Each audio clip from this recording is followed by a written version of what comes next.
protiv Sarajevo-Lučkog kriminala, Klopina. Ova knjiga koja je izašla ima već godinu dana i izazvala je veliku pažnju u cijeloj regiji, to jest kod svih ljudi koji govore naš jezik. Nama je drago da je ovo druga, će mi se, bosansko-hercegovačka promocija. Večeras sa nama su autori Zlatko Dizdarević, Tomislav Jakić, te promotori knjige profesor dr. Dubravko Lovrenović i profesor dr. Dino Abazović. Profesor Lovrenović, hvala vam što ste došli. I koja je sad uopšte vrijednost ovakvih knjiga, evo sada za historiju? Da, hvala vam najprije na pozivu da sudjelujem na ovoj promociji. Ja sam se naravno bez puno razmišljanja odazvao jer mi je stvarno čast i zadovoljstvo biti dio ove večerašnje promocije. Je li sad bolje nešto? Nadam se da jeste. Nije. Je li sad bolje? Nije. Šta da radimo?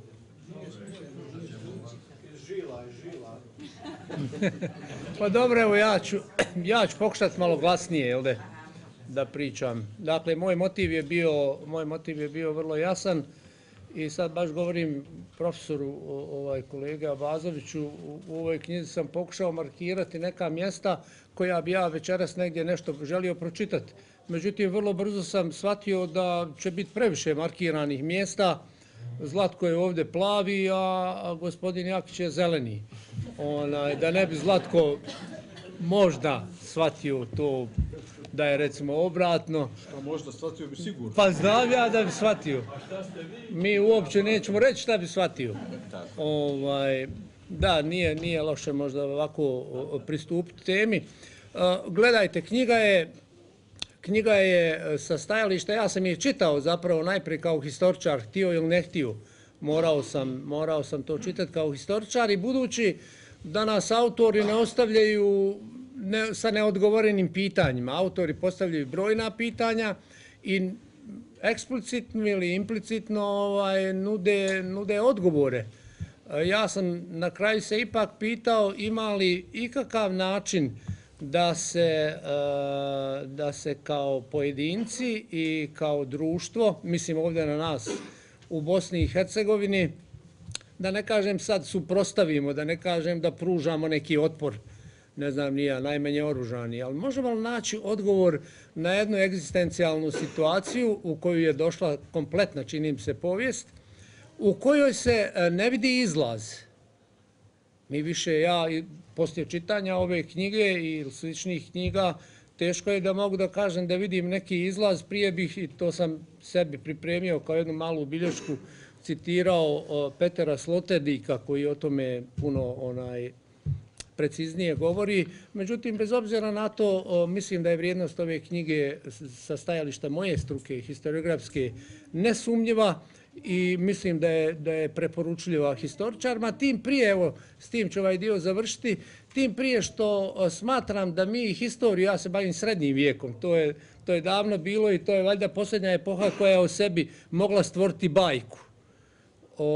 Što i tu i takvu daleku historiju koja je bila, a koja još uvijek jeste i koju današnja politika tako radikalno, tako grubo i brutalno prezire, što je i tu historiju zapravo moguće, a čini mi se i nužno tumačiti iz današnje perspektive. Mislim da je u tome, ako mogu na taj način zaokružiti svoj odgovor na vaše pitanje, važnost ove knjige za moju struku nesumnjiva. Da li je mene samo bilo upućeno pitanje ili je isto da nastavim? Ok, možda nisam najbolje shvatio. Dakle, ja sam se, kao što sam rekao na početku, pomogao Peterom Sloterdikom, njegovom knjigom Enterijer svijeta kapitala i pokušavao sam naći neku uporišnu tačku u historiji od koje bi mogli pratiti procese koji su nas danas doveli do ovdje. Inače je periodizacija, da kažem, jedna moja fascinacija, moja interna u historiografiji i mislim da jako puno otkriva.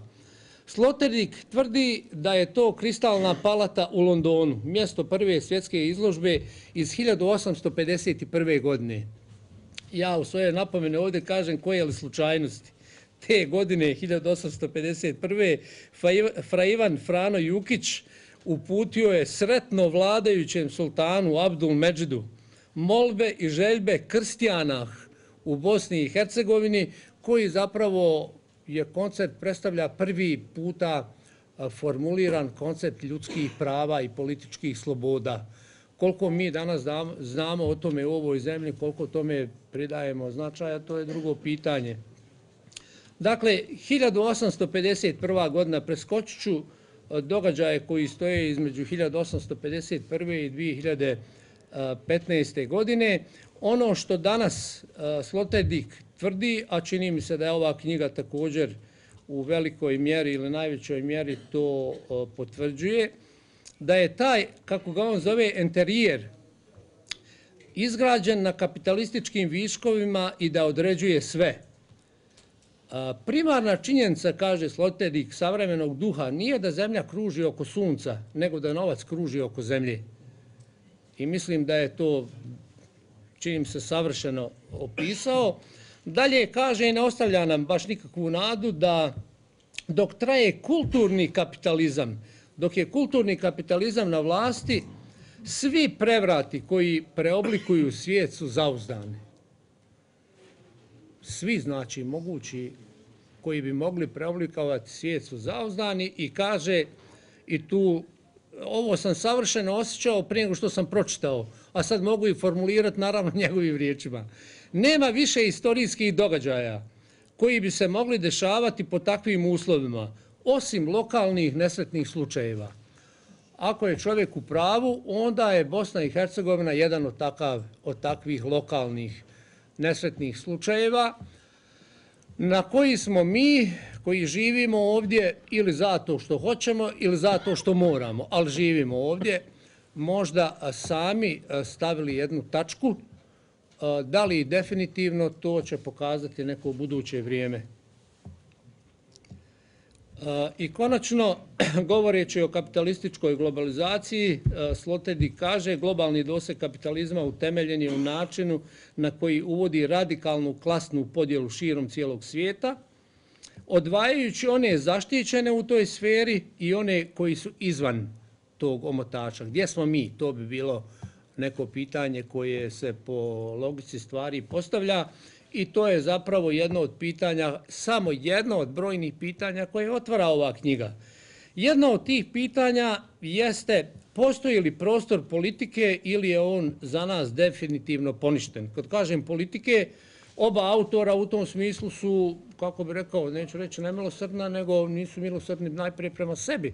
A što bi bili milosrdni jer bi sve ostalo bilo zapravo samo zamagljivanje stvari koje su potpuno brutalne i jasne u svim svojim dimenzijama. Dakle, kad kažem politike, onda mislim na politiku, na onu staru definiciju, politiku shvaćenu kao umijeće mogućega i na politiku ipak uokvirenu određenim pravilima. Do juče smo ili donedavno smo mogli govoriti o nečemu što se moglo nazvati svjetskim političkim poretkom. Jasno je da toga danas više nema. Jasno je da je svjetski politički poredak zasnovan na premisama nemiješanja unutrašnje stvari drugih zemalja, da ne spominjem druge postulate, naprosto brutalno porušen, srušen i da oni koji to rade zapravo nemaju uopće problem s tim da nam to kažu. Isto tako na jedan brutalan način na koji su to zapravo u praksi isproveli i tu oba sjajna autora zapravo daju cijeli niz primjera. Zlatko Dizdarević se bavi svojom, ja bih rekao, životnom obsesijom, Bliskim istokom, na kojem je proveo, mislim, 20-ak godina, što kao novinar, što kao diplomata i sigurno u ovome trenutku predstavlja, ako ne najboljega, sigurno jednog od najboljih poznavalaca te regije. I moram da kažem da su ti Zlatkovi tekstovi koji govore recimo o Damasku, koji govore o Siriji, koji govore o džamiji u kojoj se nalazi grob Ivana Krstitelja, koji govori o civilizacijskim slojevima o kojima suvremeni, pod navodnicima, demokrati ne mogu uopće, naravno to njih i ne zanima, Dakle, o civilizacijama i o gradu koji traje više od 5000 godina, mislim da su to Zlatkove zapravo najbolje stranice, barem mene što se tiče, jer one s jedne strane otkrivaju brutalnost onih koji su ušli u taj prostor zbog resursa, zbog geopolitičkih ili inih interesa, kao da drugog načina nije ni bilo.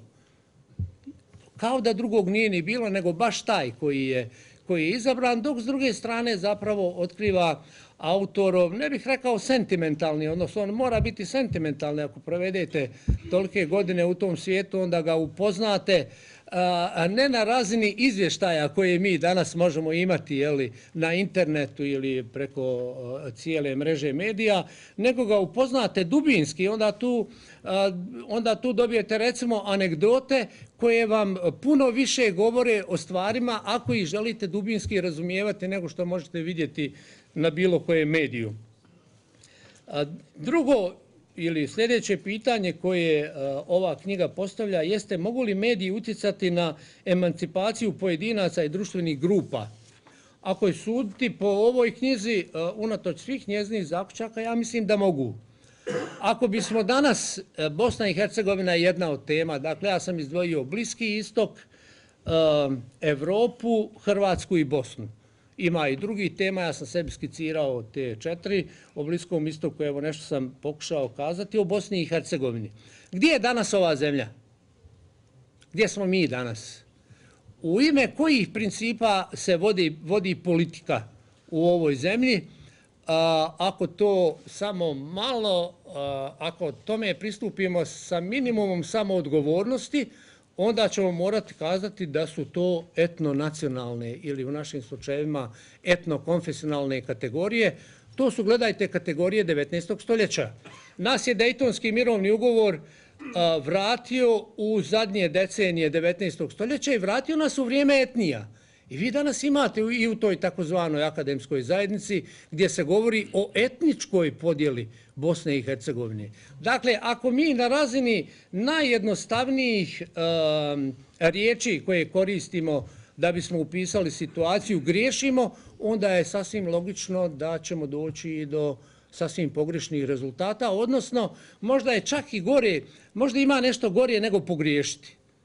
A to je biti potpuno pasivan i osjetiti jednu potpunu nemoć da se suočite sa situacijom koja nam ne odgovara i koja, kako to kaže jedan od autora, ne mogu se tačno naći gdje je, bit će gore. Tekst je pisan, mislim, u julu, Zlatko je za to kriv, tekst je pisan u julu 2014. godine, Zlatko nam je obećao da će biti gore, dovoljno je vremena prošlo da znamo da jeste gore. I to puno gore zaista nego što je tad bilo, nego što je to bilo u julu 2014. godine. Evropa. Oba autora se posvećuju toj temi, gospodin Jakić više, i mislim da je najviše on kontekstualizira u odnosu Evropa-Hrvatska.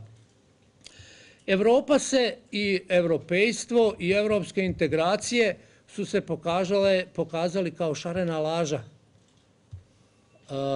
I stvarno je paradoksalno, stvarno je zapravo i tragikomično da evo ovoga mjeseca političari na sva usta govore o euroatlantskim integracijama Bosne i Hercegovine.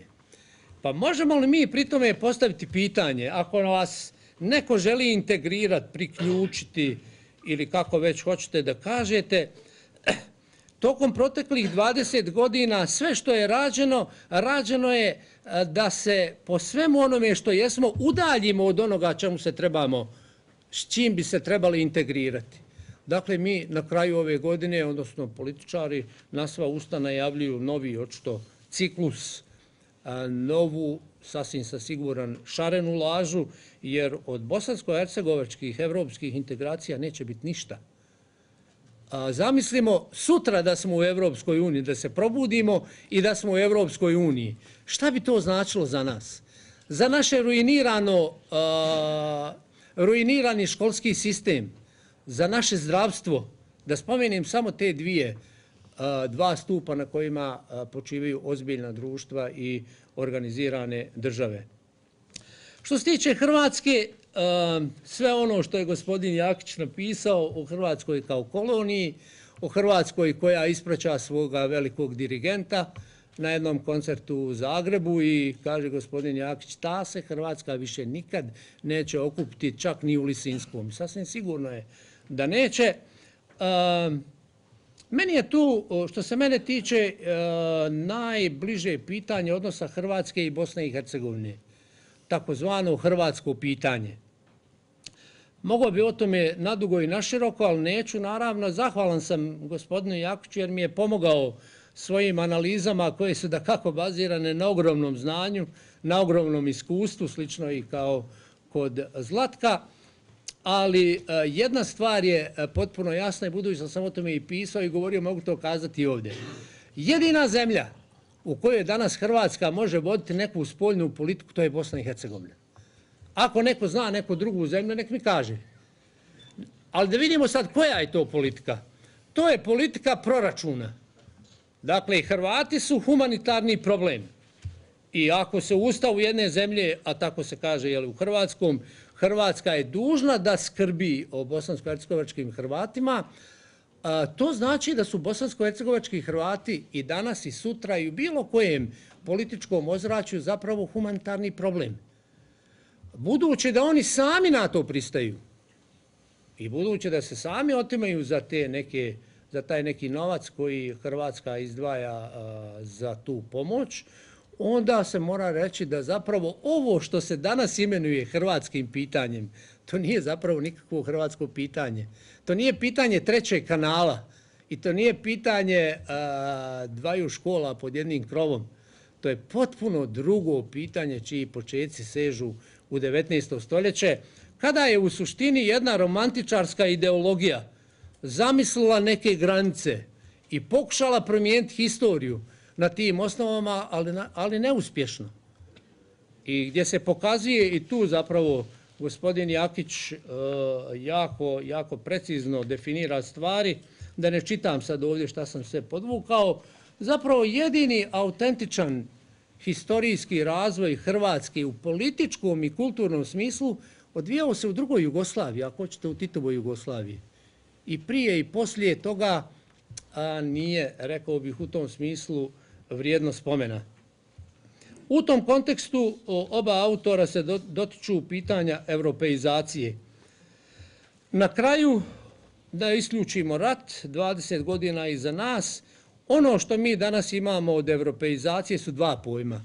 Barbarizacija i fašizacija. To je to.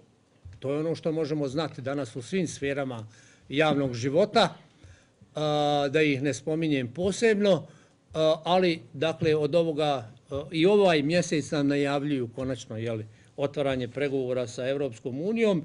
Ne mogu nikako biti ni blagi optimist kada je riječ o tome. Konačno gospodin Jakić kaže u svome tekstu neprijatelja mora biti, vremena je sve manje, a Orwell je sve bliži. Zaista je tako. Kad je riječ o našem evropskom iskustvu, pošto ja mislim da historija, odnosno historiografija, još uvijek jeste učiteljica života za one koji to žele. Naše historijsko iskustvo kaže sljedeće. Bosna i Hercegovina 2 puta se europeizirala.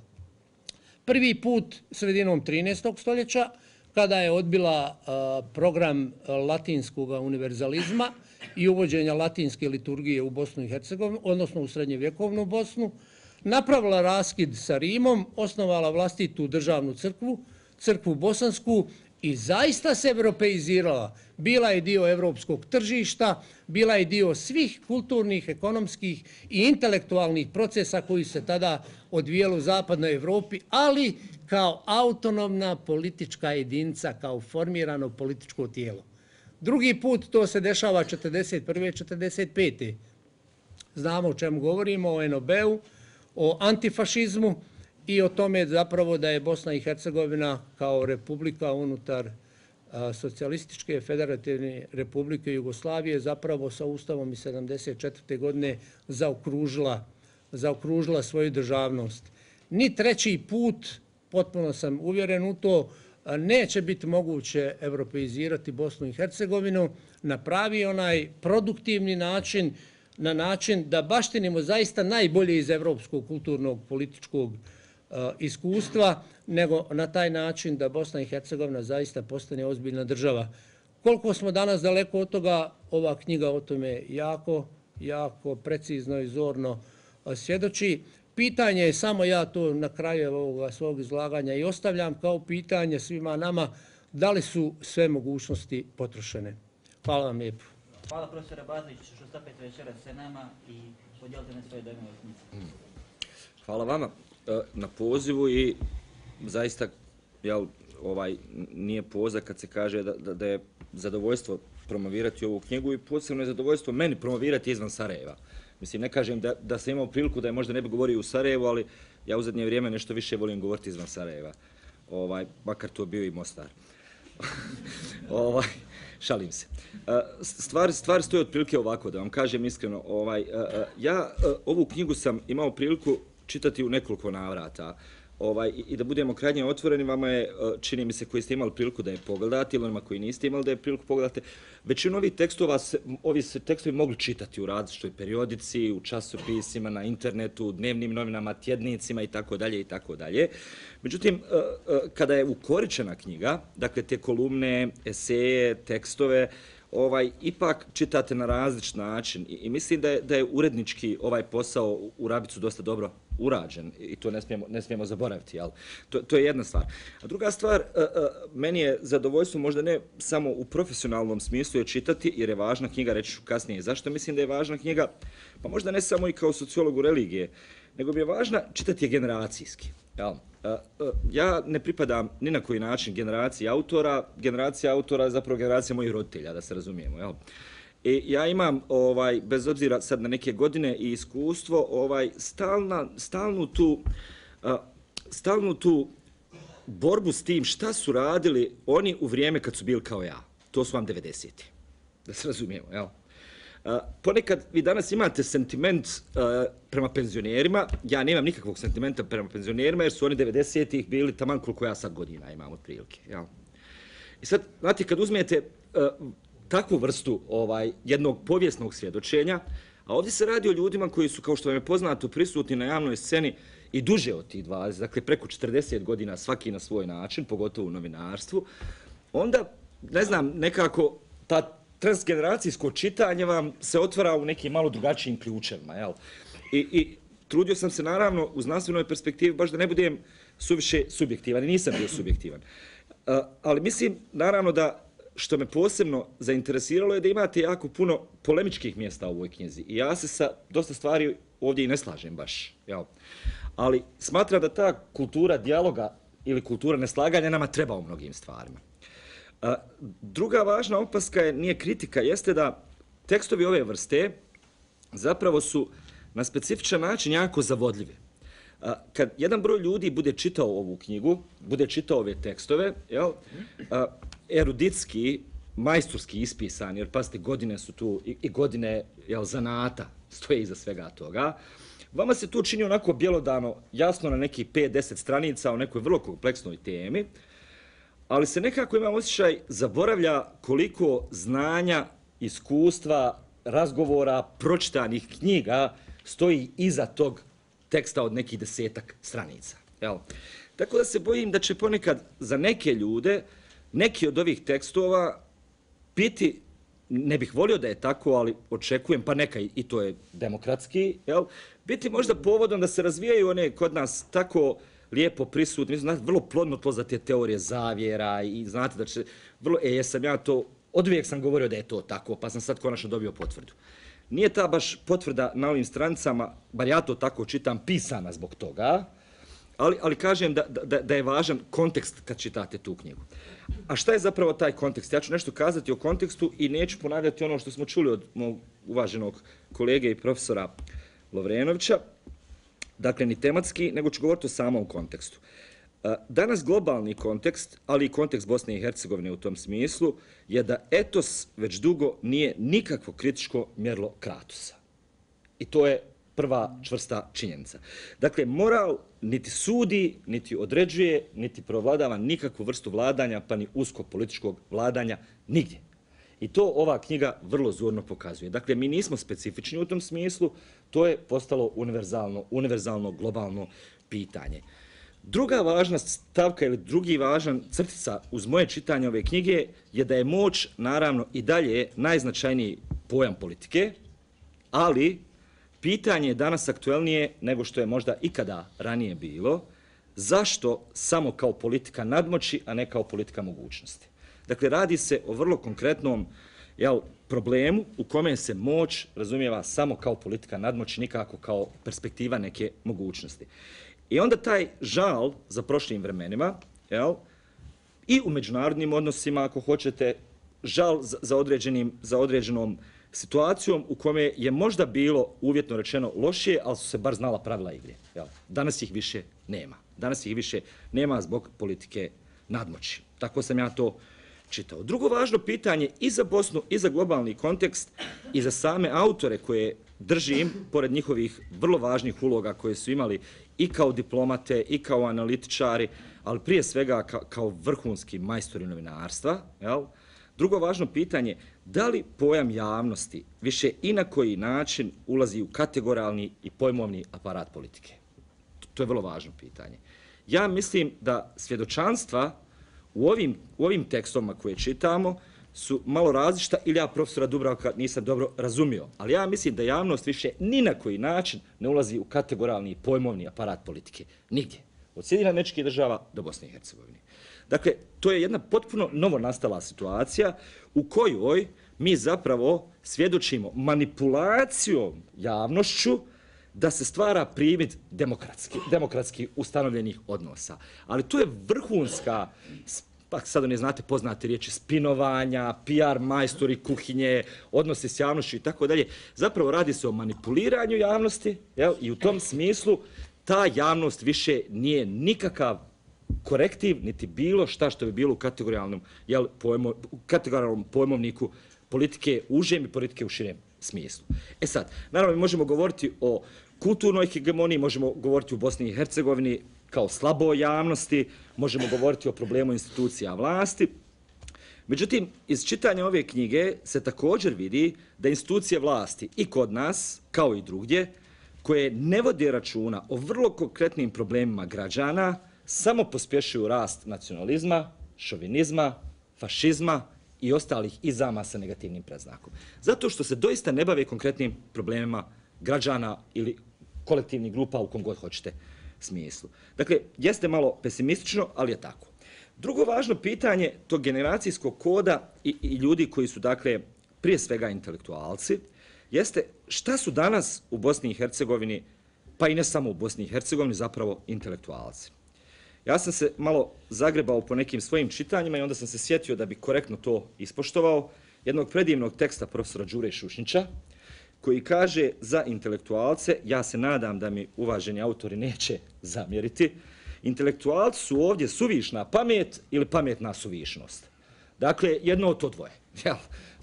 U ovom konkretnom smislu čini mi se da jedna ovakva vrsta ljudi koji pokušavaju biti proizvođači smisla u globalnoj paradigmi gdje ljudi imaju potrebu za proizvođačima roba, zapravo i nemaju ništa drugo nego da imamo ovako lijepu, ne tako hladnu večer u Mostaru. Ljudi, nažalost, već duže vrijeme kao posljedicu neoliberalnih politika traže proizvođače robe, a ne proizvođače smisla.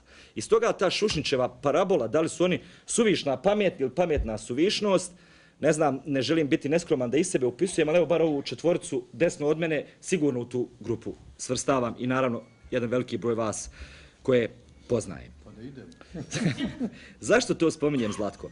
Prije svega zato što jedan veliki broj ljudi neće da prihvati, a za Bosnu je to možda najaktuelnije, da je intelektualna i moralna kriza mnogo ozbiljnija od ekonomske i političke krize. Ja to odgovorno tvrdim. To povezujem sa ovim elementom etosa i kratosa. Mi prije svega imamo problem intelektualne i moralne krize, a naravno nezaobilazno i ekonomske i političke krize.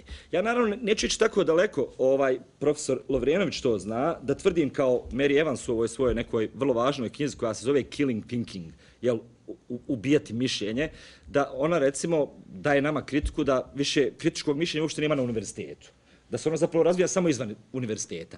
I to dobrim dijelom stoji. Međutim, da ja ne bi dobio otkaze, to mislim da imaju neke male oaze i na sveučilištima i univerzitetima gdje se ipak malo kritički misli, ali je jedan problem doista značajan. Pazite, mi ovakve tekstove dobivamo od ljudi koji formalno nisu dio akademskog i sveučiliškog zajednice i kruga, a morali bi biti po definiciji. Jel? To vežem dakle s ovom pričom o intelektualcima. Zašto? Zato što su univerziteti u problemu sa merkantilizacijom, sa raznim menadžerizacijama, imamo probleme znanja koje se kodificira, kupovanja uslužnosti, robe i tako dalje i tako dalje. I onda vam ne preostaje ništa nego da zagrabite u ovakvu vrstu teksta da bi danas neko ko ne smatra se obuhvaćen globalnom paradigmom, evo saznao nešto o Bliskom istoku ili saznao nešto o nekim drugim globalnim problemima i stoga mi zaista imponuje da imamo zapravo i ovakve ljude. E sad, gdje je taj novinarski damar koji se meni posebno sviđa? U ovoj knjizi se raspravljaju neka, pod navodnicima, tradicionalno određena osjetljiva pitanja u javnosti. Znate. Međutim, ni na jednom mjestu vi nećete naći autocenzuru koja je tako svojstvena intelektualnim i danas dominantno novinarskim krugovima. Dakle, ni gospodin Jakić, ni gospodin Dizdarević nisu ni sekunde autocenzurirali svoj vrlo jasan stav koji profesor Lovrenović možda s pravom naziva malo i brutalnim, malo i uvjetno rečeno neušminkanim. Nema šminke. Da, ali vidite nešto, opet generacijski vrlo interesantno, imate, da li je to valjda, šta ja znam, ne bih sad da zvučim edžizam da uvodim i godišta, ali imate neka situaciju, ljudi kažu, postanu kad ostare malo mudriji, pa onda paze kao šta će kazati i tako dalje. Očigledno ta ne važi uvijek, nije dakle uvijek pravilo. Ili postaju kukavice. Ili upravo tako. I da skratimo, dakle, šta hoću da kažem, šta je možda moje glavno čitanje ove knjige? Problem je da je malo onih koji postavljaju pitanje zašto kad većina postavlja pitanje ko je kriv. Evo. Ovdje se ne postavlja pitanje ko je kriv, nego zašto se dešava ovo što se dešava. I mislim da je to jedna od najkonzistentnijih odlika kritičkog mišljenja autora koji nam danas, čiju knjigu danas ovdje predstavljamo. Zašto? Zato što progresivno mišljenje je danas objašnjavajuće, ono nije opravdavajuće. Najveći broj ljudi koji se danas zalaže za intelektualne slobode, koji se zalaže za mogućnost demokratskog prava na mišljenje i tako dalje, zapravo samo govori u korist neke teze, opravdava neke stavove, a ne objašnjava ih. I to je jedan od velikih problema i naše i svjetske intelektualne zajednice i javnosti. Mislim da je intencija autorska, kažem, nakon silnog iskustva, godina, znanja, umjeća, objašnjavajuća. I meni je ta objašnjavajuća paradigma na jedan vrlo specifičan način bila, kažem vam, i u nekim ranijim situacijama kada sam čitao neke tekstove, posebno u nekim dionicama veoma važna. Dakle, ovdje se radi o tome da nema govora o onome što se zove izdaja intelektualnih sloboda koje su najpogubnije kada izdajete univerzalne vrijednosti. Mi možemo sad dugi dan do podne, što vi kažete u Mostaru, raspravljati šta su to univerzalne vrijednosti. Naprosto ja vam ih ne mogu definisati, ali kad budete čitali ovu knjigu vidjet ćete koje su to univerzalne vrijednosti za koje se ljudi zalažu. I dakle nisu podlegli u korist apologetike posebnim ideologijama, posebnim normama, posebnim interesima, zato što naprosto to nije pozicija iz koje ovi tekstovi nastaju. Mislim da tu nema kalkulacije. Dakle, ova dva autora to nije slučaj. I u kontekstu, s tim ću, ako mi dozvolite, i završiti, kad pogledate strukturu sadržaja knjige sa podnaslovima Svijet i igre, Zapad i istok, Bliski istok, o nama, kontrola uma, to su dakle podkategorije, ostaje mi interesantno, molio bih Zlatka ako se sjeti, ako se ne sjeti, ne bi ga želio ni dovesti u nezgodnu situaciju, da me podsjeti, jedan bard novinarstva je svojevremeno kazao, baš na primjeru Bliskog istoka, a ja to apliciram na svih ovih na sve ove tematske blokove. Čuveno novinarsko pitanje, abeceda novinarstva je onih 5W ili 5 duplih V, odnosno onih 5 osnovnih pitanja na koje bi novinar trebao da odgovori. Robert Fisk, bravo, Independent, Robert Fisk, hvala puno, jer malo me i ovo svjetlo mi smeta. Fisk kaže, svi pričaju prva 4, a ono 5 W, zašto više niko i ne postavlja. Ja mislim da ćete ovdje naći, vi koji budete zainteresirani, jako puno odgovora zašto i još jednom hvala vam na pozivu tačno i centra i hvala izdavaču i bilo mi je zadovoljstvo, čestitam vam. Zlatko Zdarević, pisac, novinar, književnik, veliko je zadovoljstvo da je večeras sa nama. Zlatko, hvala vam što ste došli u Mostar da pronaćemo ovu knjigu. Hvala na pozivu. Ja posle ovoga mogu jedino da odem, da iskopam sebi grob, legnem i zatrpam se. Očekujući neku ploču finu. Nemoj, treba nam još Neku ploču finu gore. Pa vidite, prvo, evo ja sam sad zamolio komad papira da ne zaboravim u ovim godinama neke sitne provokacije i krupne kojih je ovdje bilo. Pa sam zapisao, inače sam došao bez ikakvog pisanog teksta. Dogovorio sam se, rekao sam Tomici da neću pisati ništa, Tomica isto rekao meni. To kad bi se pisalo, onda bi morala biti ponovo knjiga, što nema smisla. Evo, knjiga je ovdje. Neću ni objašnjavati, ako naravno neko ne upita na kraju nešto konkretnije šta se to dešava na Bliskom istoku i tako, jer i zato bi trebalo puno vremena. Htio bih da kažem nekoliko observacija u vezi sa cijelom ovom pričom i sa knjigom i povodom i ovim što se dešava okolo i što smo tu i nekoliko objašnjenja zašto je to tako kako je. Davno kad sam se spremao za Bliski istok, ja sam to negdje napisao, polovinu te istine sam napisao, drugu nisam, ali evo sad ću kazati drugu koja se pokazala jako bitnom. Kad sam se spremao za Bliski istok, kad mi je rečeno u ono vrijeme ružno, loše, totalitarno i tako dalje, nesretno, kako se hoće danas kazati, iz tog neznanja, iz tog nedostatka koncepta, oni su meni godinu dana prije nego što ću otići na Bliski istok kazali da se spremam, da ću ići, da ću biti dopisnik. Ponudili su varijantu New Yorka i New York je bio tad beskrajno značajan za sve. Ja sam rekao, ako imam mogućnosti da biram, neću u New York, ja bi na Bliski istok, zato što je New York čista politika, zatvorena u ono vrijeme, mi smo to zvali tad onako nostalgično, staklena zgrada na East Riveru, to je bio pojam pravde i organizacije svjetske i tako dalje. U novinarskom smislu mi nije bila veliki izazov. Kairo mi, odnosno Bliski istok mi je bio izazov zato što je to bila priča i o istorijama i kulturama i civilizacijama i faraonima i Palestini i novoj politici i svemu ostalom i činilo mi se da je to mnogo veći izazov. Tada sam zamolio Nijaza Dizdarevića, sa kojim sam ja bio na Čikanijaze, a on je sa mnom na Mali, da popijemo negdje kafu jer ja idem na Bliski istok, pa eto da mi malo ispriča o Bliskom istoku. On je bio ono što se zvalo i onda i danas Bard. Počinio je svoju diplomatsku karijeru tamo u Jugoslovenskoj ambasadi posle rata, govorio arapski, prevodio tada već Tahu Huseina i Mahfuza, što je za mene sve skupa bilo daleko. I onda mi on rekao, pitao me jesam pročitao Svijet islama od Bernarda Lewisa, ja sam rekao da nisam, pa jesi li pročitao enciklopediju islama rađenu ovdje kod nas, rekao sam nisam, pa jesi li Kuran pročitao, rekao sam nisam. I onda je rekao, slušaj mali, imaš li ti parče papira i olovku, imam, piši. I izdiktirao mi je 15 knjiga i rekao je, pitao na kojim jezicima čitaš, rekao sam, i kaže koliko vremena imaš, toliko godinu dana. Kaže, kad pročitaš pola ovih knjiga, onda ćemo sjesti i početi da razgovaramo.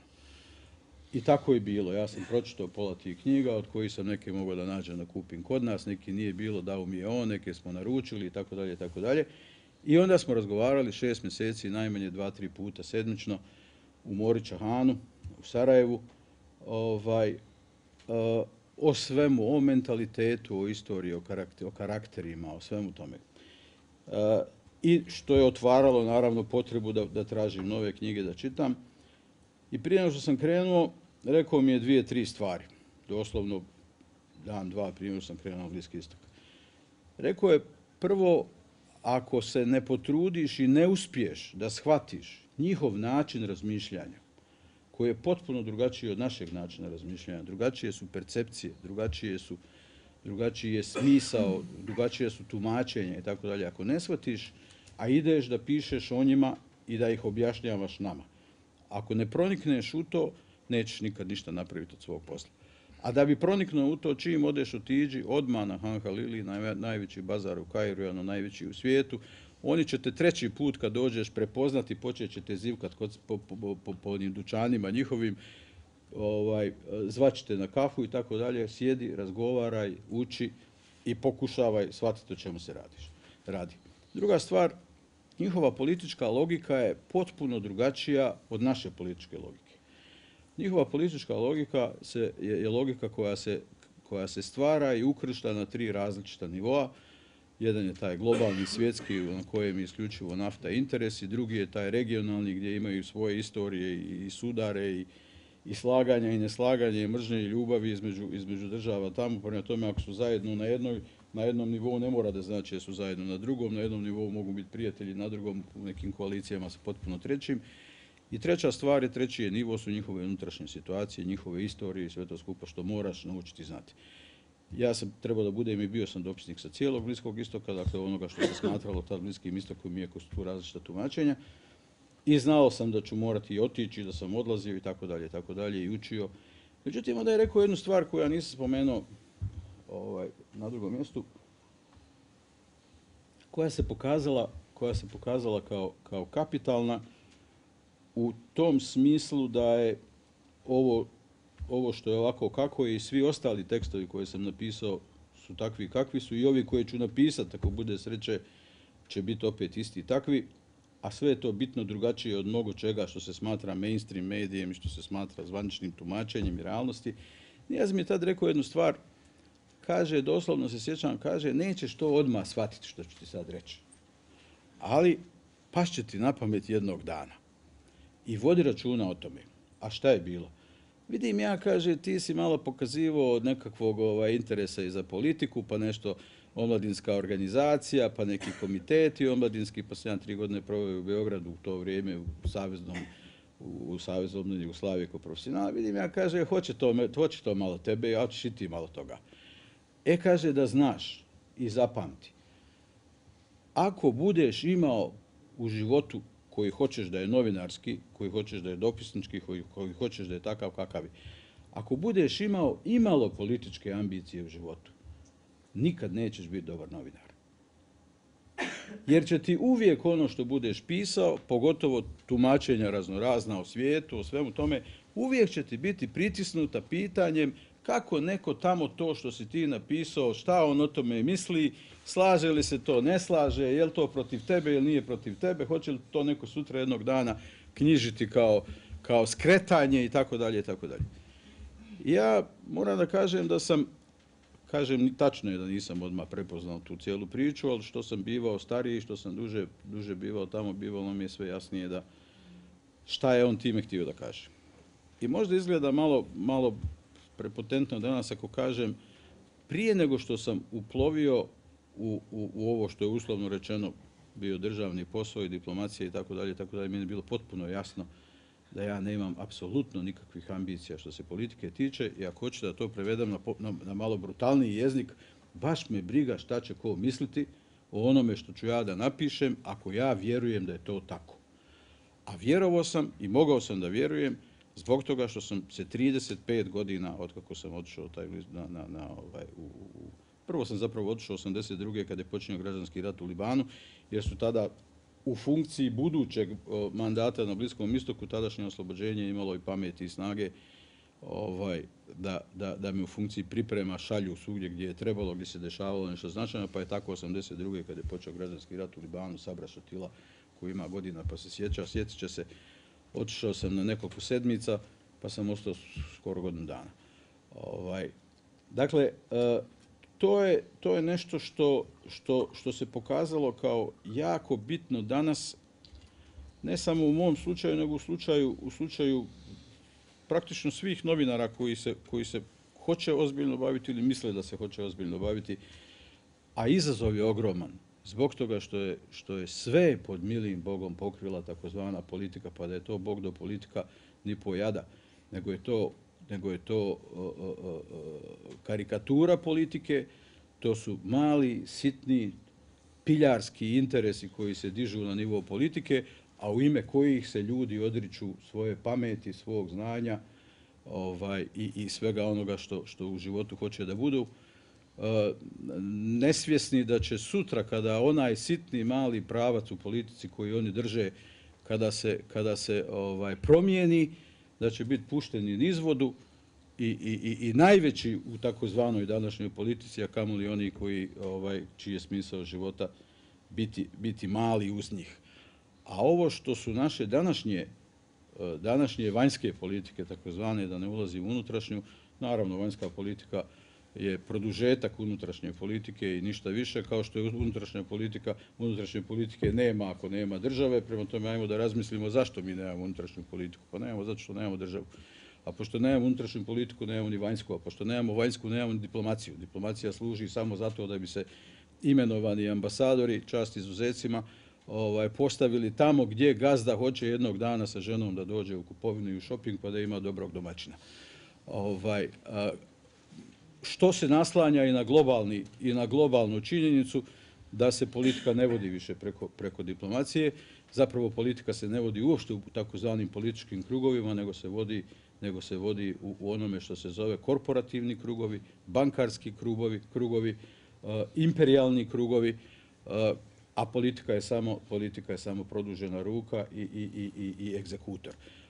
Jedno sasvim banalno zapažanje, zašto danas na svijetu nema velikih, ozbiljnih, jakih ambasadora koji su nekad bili pojam, koji su nekad bili oličenje znanja, mudrosti, pameti i tako dalje. Pa zato što su se preselili u korporacije velike, zato što su se preselili tamo, pametni i veliki su se preselili tamo gdje se kreiraju politike.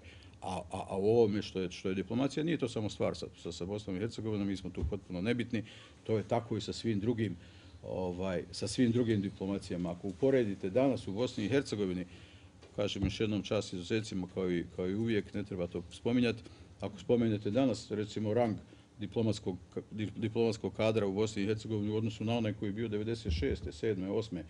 kada se kreiralo nešto, vidjet ćete da su to potpuno treće kategornici, među kojima su neki koji pojma nemaju ni gdje su došli, ni zašto su došli, ni tih interesuje. Prema tome,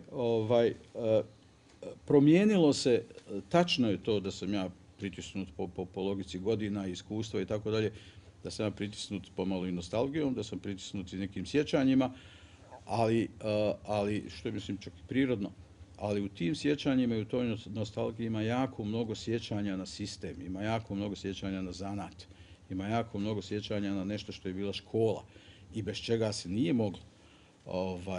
Dakle, taj Robert Fisk kojeg sam ja spomenuo i koji jeste čovjek koji je ukazao u novinarskim krugovima, koji je stvarno legenda, ja sam ga upoznao kao malac novinarski u Bejrutu, u čuvenom hotelu Commodore i oko okruglog šanka, kada su se dešavale velike stvari, kada su svi bili veliki mačori, kako ja kažem tada tamo, i Fisk, i Friedman i ostali.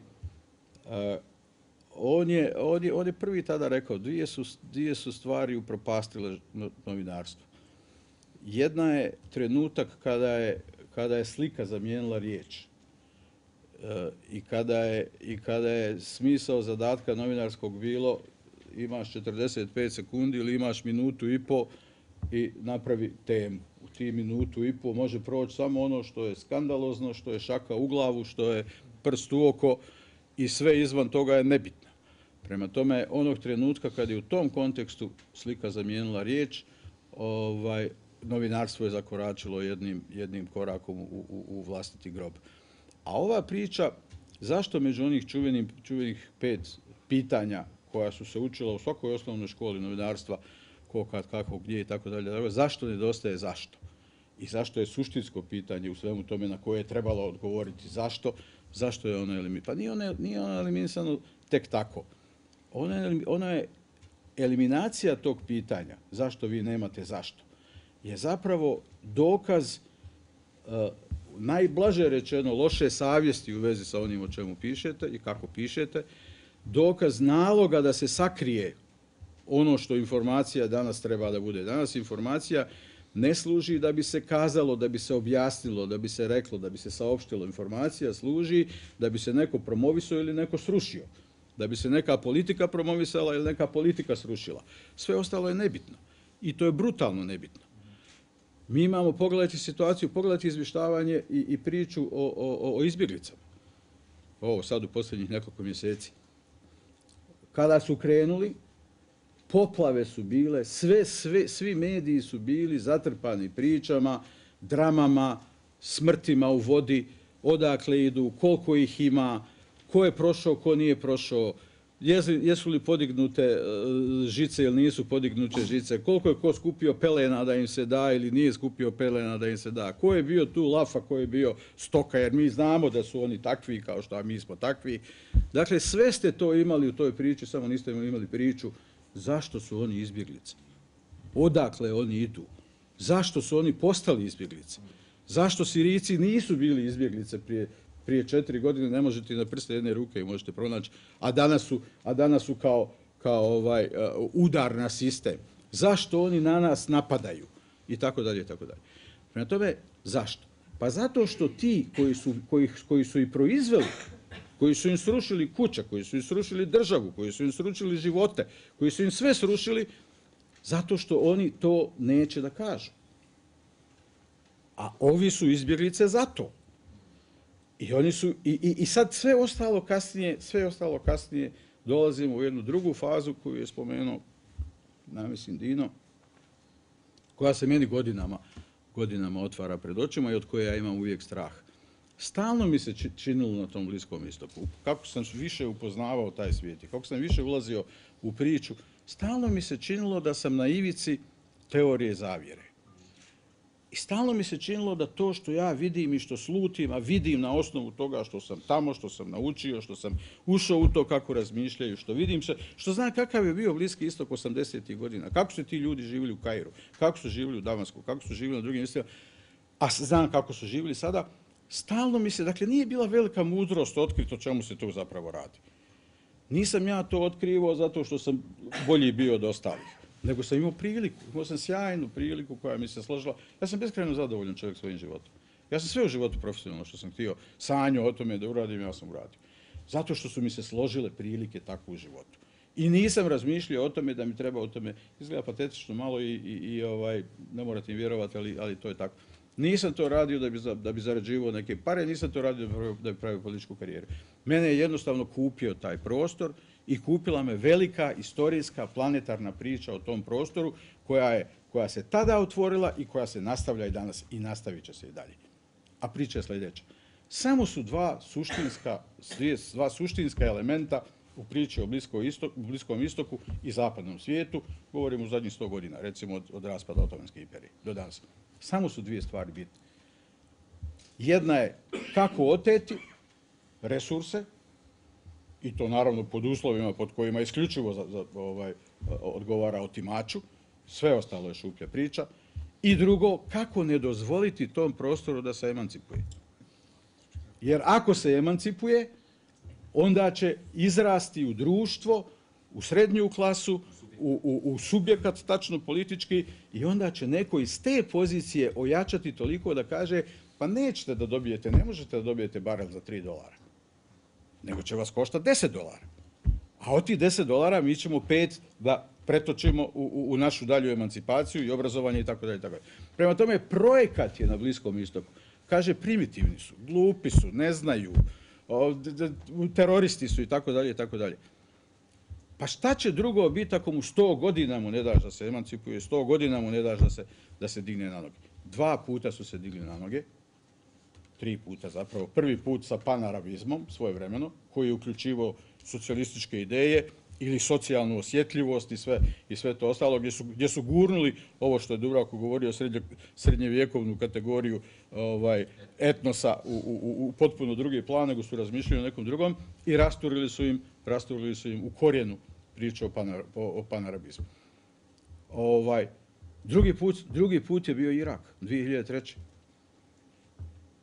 u kojem, ko se bavi time, ko imalo prati to sve skupa, ima jednu tajnu, poprilično veliku u svemu tome.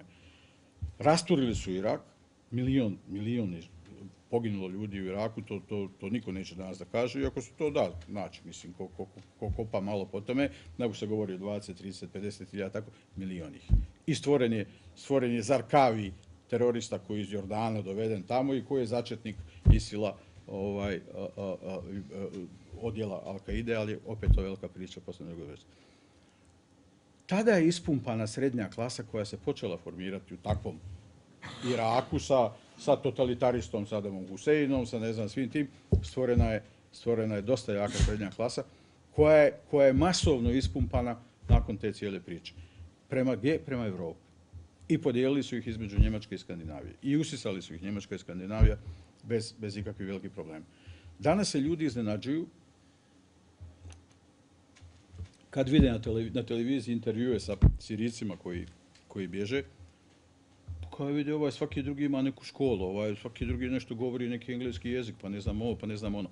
Iz one percepcije koja je stvarana od tim ljudima ranije, nikad niko nije htio da kaže, da objasni pravu priču o tome, zemlja koja je imala, ja to znam, ja sam to živio, ja sam tamo bio ambasador, ja sam iz Amana išao svaki 7 dana tamo 4 godine i nakon što se završilo išao sam 4 puta od kako je počelo takozvano arapsko proljeće.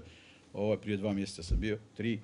Prema tome, oni su ljudi, to je zemlja koja je imala jaku srednju klasu. I to bogatu srednju klasu. Srednja klasa je elementarni uslov za bilo kakav modernizam i bilo kakvo stupanje na put prema nečemu što može biti građansko sutra.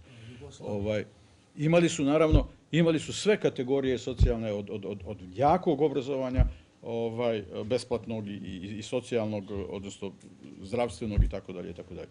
I na nesreću otkrili su 2009. ogromne količine nafte i plina u moru, u Lataki, ispred obale. I ušli su u projekat plinovoda, jer plin postaje suštinska, odnosno najefikasnije gorivo danas za Evropu, koja je najveći potrošač, i ušli su u plinovod koji vodi iz polja Pars kod Arapskog zaljeva, ali je trebao da ide Iran, to je na teritoriji Irana, Iran, Irak, Sirija, Mediteran, a Zapad je paralelno krenuo da gradi iz tih istih polja Parsa, ali su po granici, jedan dio pripada Iranu, jedan Kataru, Katar, Saudijska Arabija, Sirija, Mediteran. Zašto Mediteran? Zato što iz Mediterana ide za Evropu, jer Evropa je najveći potrošač svega toga. I Asad je bio, odnosno režim njegov je bio čovjek koji je rekao iz raznih razloga, geostrateških, strateških, partnerskih i tako dalje, da oni preferiraju ovaj prvi, a ne ovaj drugi. To je bilo dovoljno za potpisivanje smrtne kazne. Plus, da ne pričam o tome da nisu imali jedina arapska zemlja koja nije imala ni jedan jedini dolar kredita, ni duga u Svjetskoj banci i Međunarodnom monetarnom fondu, koja nije imala ni jedan dolar kredita, zapravo, a ti gradiš kompletan sistem na Međunarodnom monetarnom fondu i Svjetskoj banci, ti ćeš sad meni biti primjer koji će u arapskom svijetu da kaže to, eto mi to ne priznajemo. Da ne kažem da su bili jedina arapska zemlja koja je imala dovoljno za sebe i za izvoz vode, hrane i energije. I nemaju potrebe da ide. I tako dalje, i tako dalje. Dakle, jako je značajno bilo shvatiti zašto nema u novinarstvu zašto. I ne samo u novinarstvu, nego zašto nema u politici nigdje zašto. I pri tome se dolazi u situaciju, da ne govorim o tome da smo se mi naslonili u sve te sitne, male igre, dodvorničke, gdje god smo mogli da potrčimo, potrčali smo da se naslonimo sa našim takozvanim vanjskim politikama i u prijatelje Sirije, 70 i ne znam koliko zemalja koje su se odmah svrstale, i to mimo Ujedinjenih nacija, mimo svega toga. A logika je u stvari vrlo jednostavna.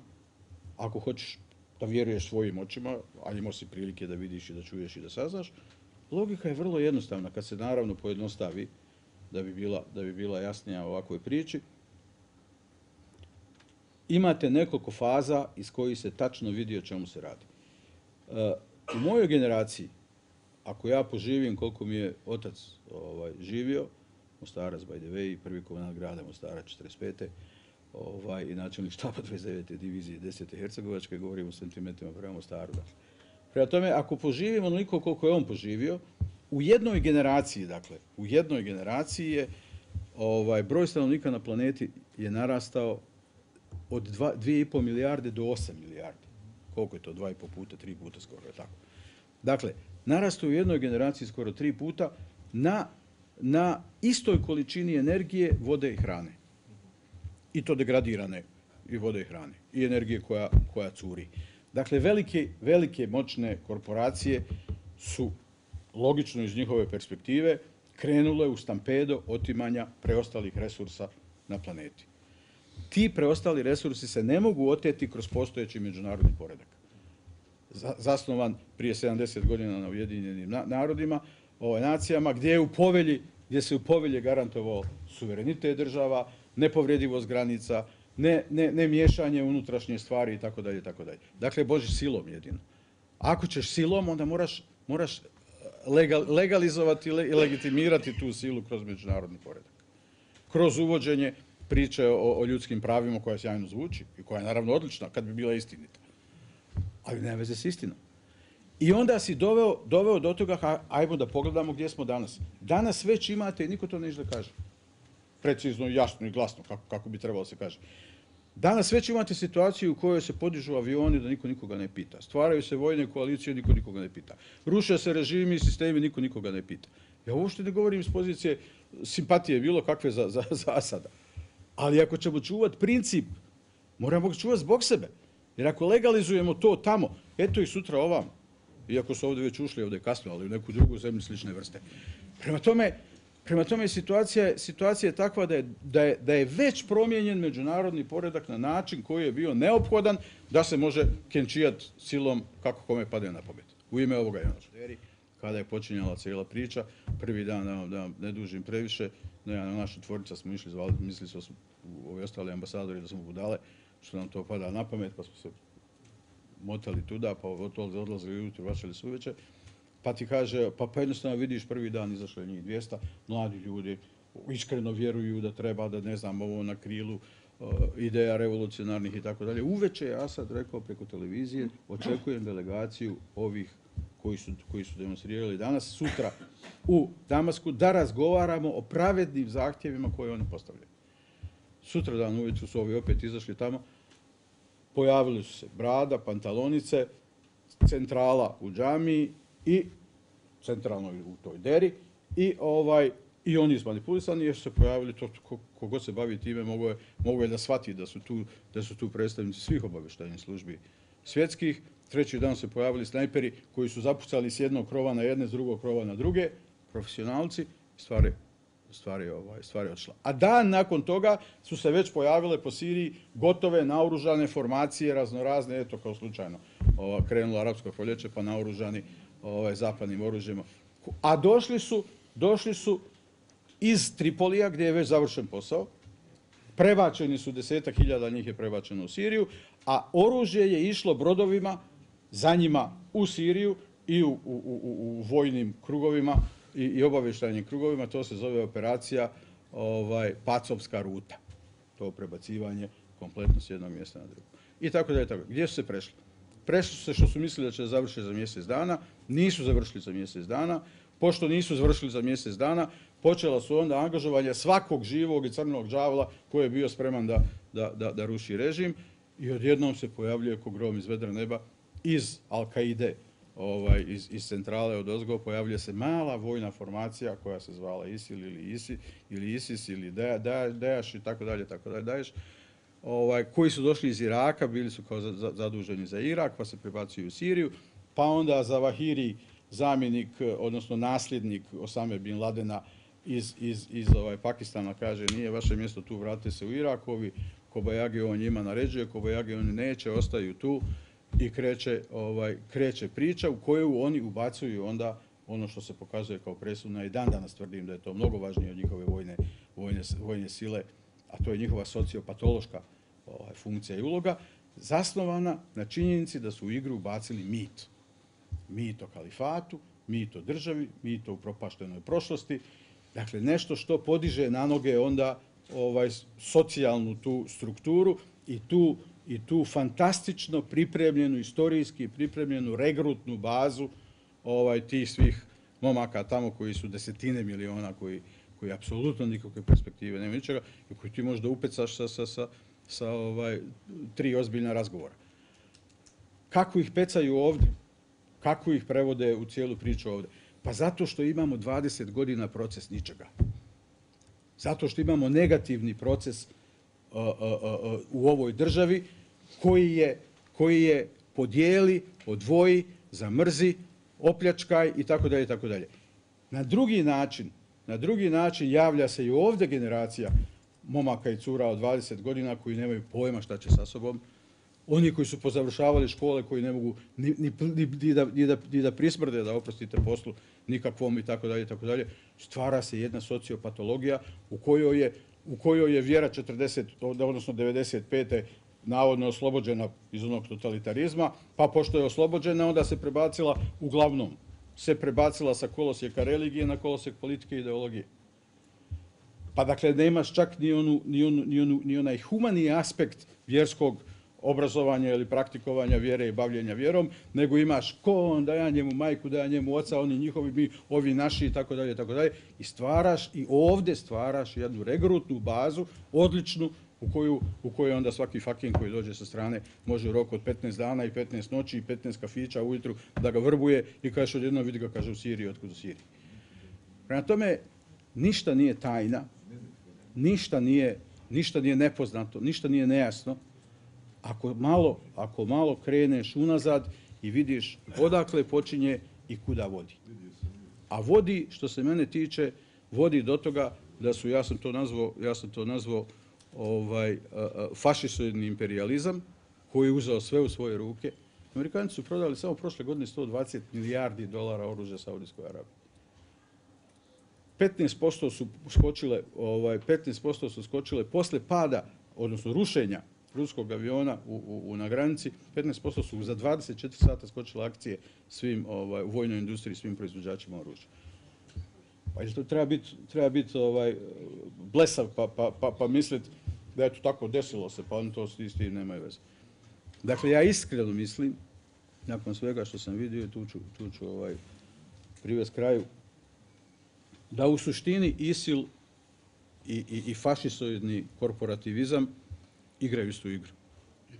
I hrane jedni druge.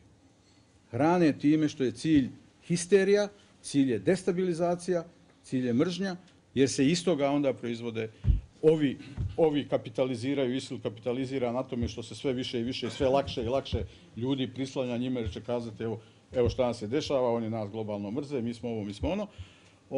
A ovi imaju oni pravo, vidite, možda oni ipak imaju pravo, a ovi ovdje predu komačorija zadovoljstva zbog toga što je to priča koja hrani kapital, hrani industriju, hrani rušenje Evrope na kraju krajeva od strane velikog brata sa druge strane okeana, koji ovi ne vide. A ovi su u panici, Evropska unija u potpunom, po mom dubokom uvjerenju, potpunom rasulu i ne shvataju osnovne stvari zato što su klaustrofobni, zato što su sebični, zato što razmišljaju samo o tome kako da zatvore granice i sačuvaju svoje pare, a ne vide svoju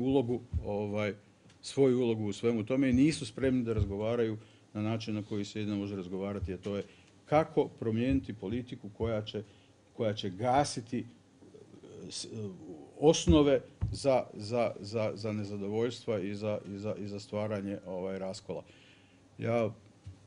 Žao mi je što sam pesimista. Neko je rekao na samom početku, ja mislim Dubravko, gdje je izlaz? Nismo mi pisali ovo, nisam pisao kad sam pisao ni gdje je ulaz, a kamoli gdje je izlaz, ali nismo mi krivi što nemamo izlaza. Ali nemamo ga zbog toga što ću kazati evo na kraju, zato što je nemanje, evo ako hoćete da budem precizniji pa da ne idemo na svjetsku situaciju, da imamo našu bosansko-hercegovačku, zato što je projekat nemanje izlaza. Projekat je održavanje status quo.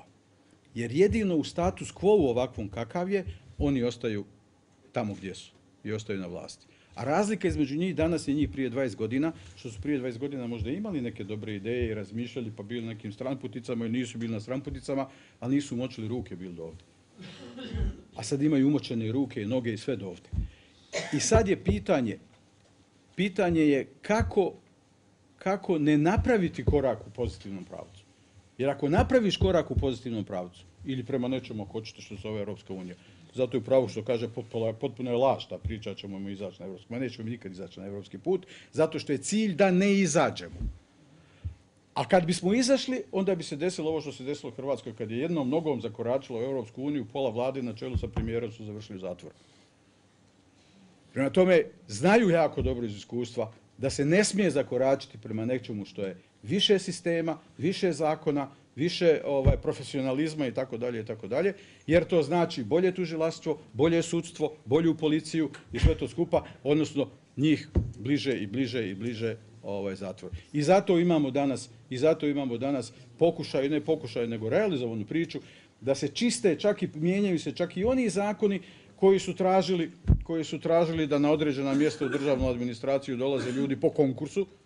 Sad se i to ukida, ali to niko neće da vam kaže na takav način. To je već prošlo kroz federalni parlament, već je prošlo kroz federalnu vladu, ide na državnu, gdje se, suština je, sve ostalo je laž. Suština je kako oni koji su došli na osnovu konkursa treba da se sklone, a na njihova mjesta treba dođu oni koji će biti imenovani.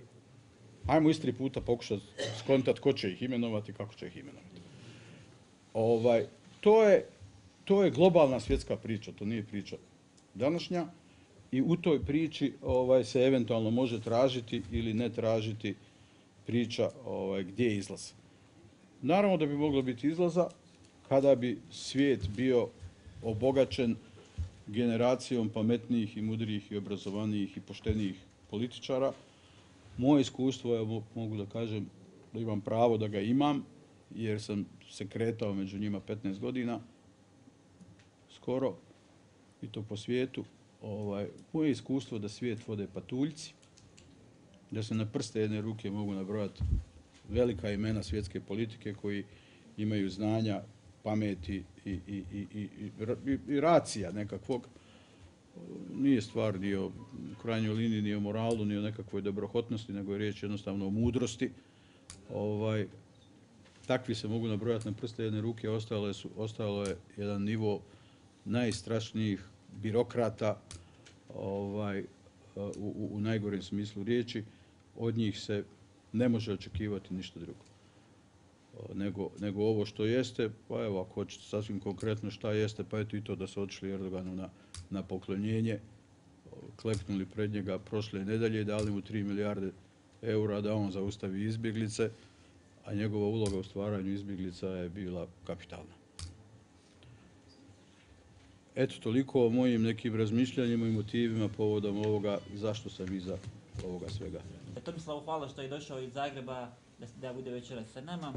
Tomislav, izvolite. Hvala lijepa. Kolega Dezdarević je ponudio mnogo odgovora na pitanje zašto. I ponudio je objašnjenje zašto se na to pitanje ne odgovara. A ja bih vam, budući da imam sreću da govorim na kraju, pa je mnogo toga već rečeno što ja ne moram i neću ponavljati, ja bih samo pokušao ponuditi odgovor na pitanje zašto je ova knjiga koja je pred vama uopće nastala.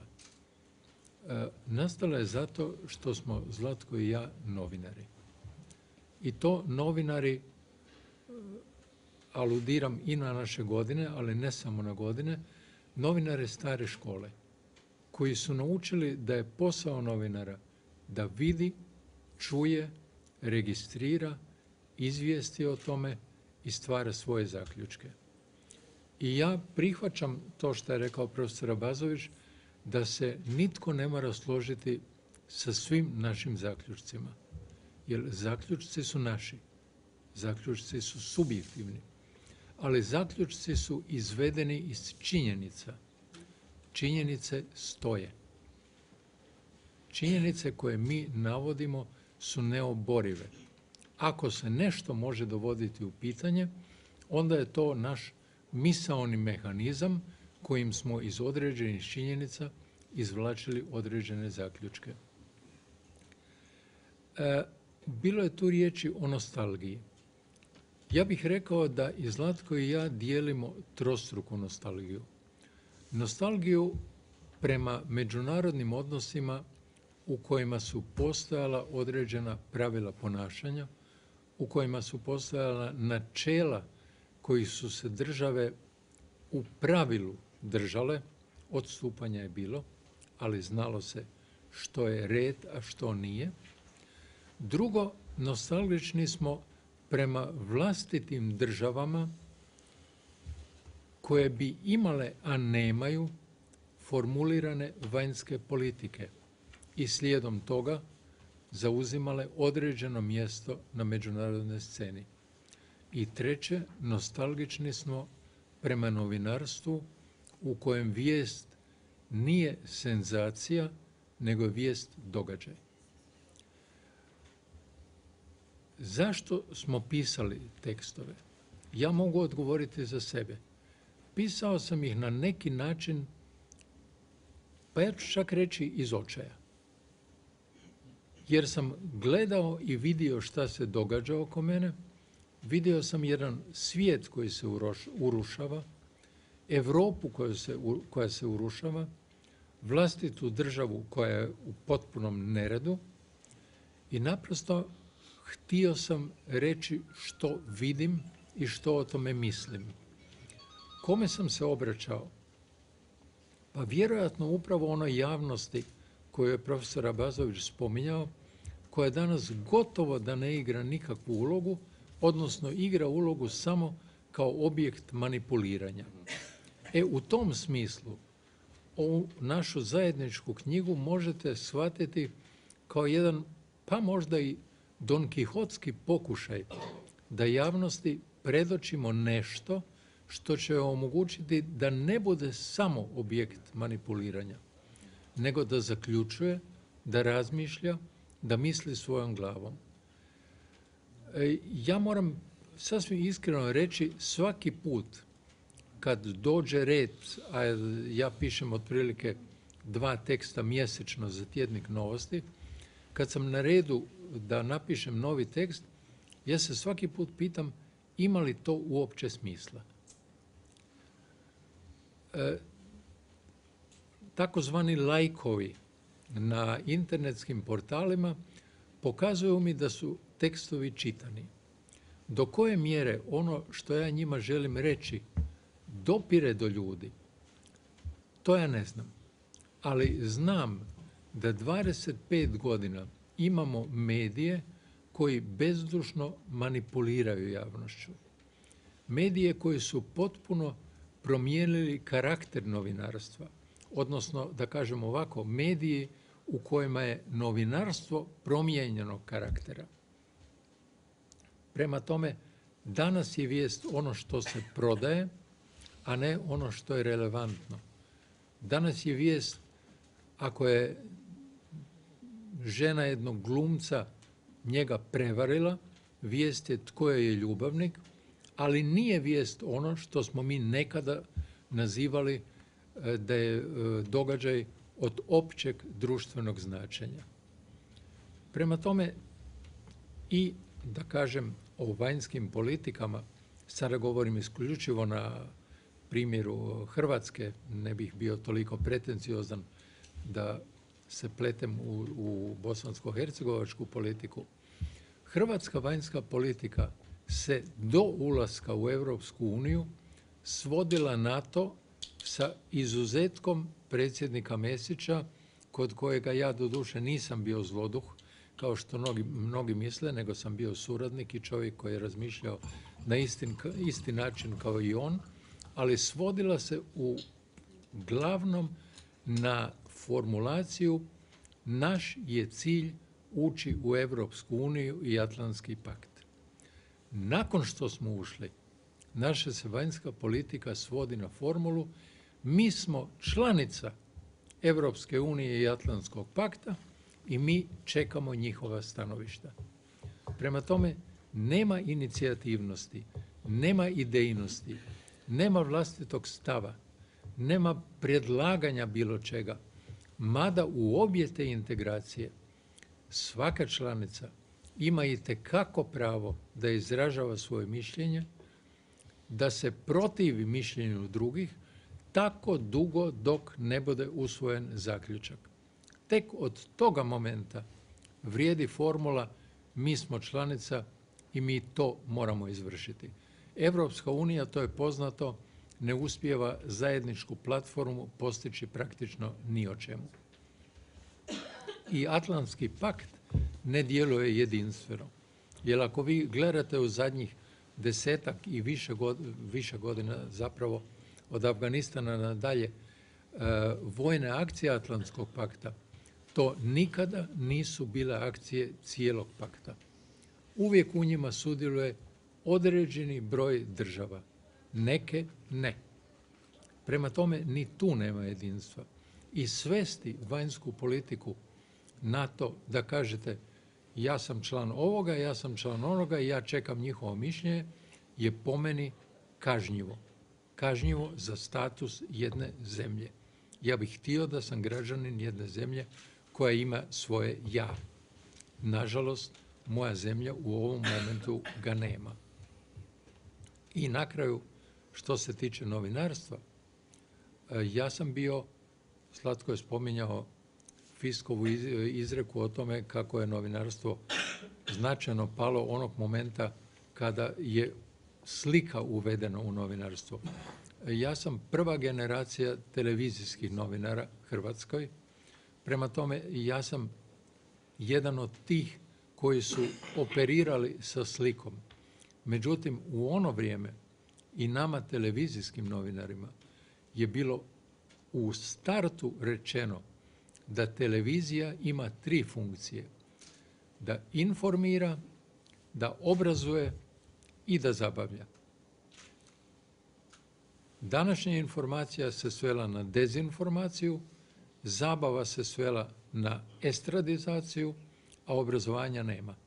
U potvrdu toga mogu reći da je recimo današnja Hrvatska televizija, nasljednica nekadašnje televizije Zagreb, u potpunosti ukinula svoj obrazovni program koji je nekada bio po kvaliteti prvi u nekadašnjoj Jugoslaviji. Eto, to su razlozi zašto je nastala knjiga. I još samo 2 rečenice. Knjigu su složila 2 autora koji su se upoznali tek onda kada privremeno nisu bili novinari. Ja sam Zlatka Dizdarevića povremeno čitao u Oslobođenju. On je vjerojatno mene registrirao na televizijskim ekranima. Jedanput je nešto u Oslobođenju napisao o jednoj mojoj emisiji. Upoznali smo se onda kada je on bio ambasador, a kada sam ja bio savjetnik predsjednika. Danas obojica smo povratnici u novinarstvu, ako tako smijem reći, zapravo dokazujemo da nikada i nismo prestali biti novinari i mislim da je to bila osnovna motivacija zašto smo prišli izdavanju ove knjige. Hvala vam lijepa.